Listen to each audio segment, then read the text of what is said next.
Resolution 8 approach to RFP is to centre around your vision and the benefits and the goals you have in doing the project.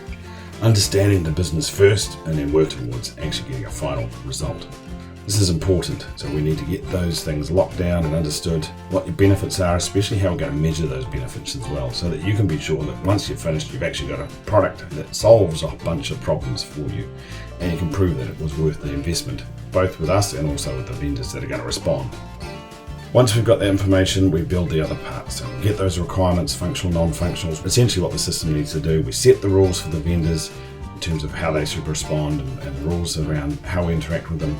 Go to market. It'll either be a closed tender or an open tender. Closed meaning we go to a limited group, or open, we go to the whole market and say, hey everybody, what can you do for us? Once we've gone out, the vendors start their work and they look at what we've said in terms of those requirements and what we're trying to do, and they'll come back with some proposals or quotes. We then look at those, we'll spend some time evaluating those. We've got tools to help in all of these processes, but specifically around here, to help you get a good comparison between each vendor and understand their offering and understand what they're doing. That'll include things like presentations and the like.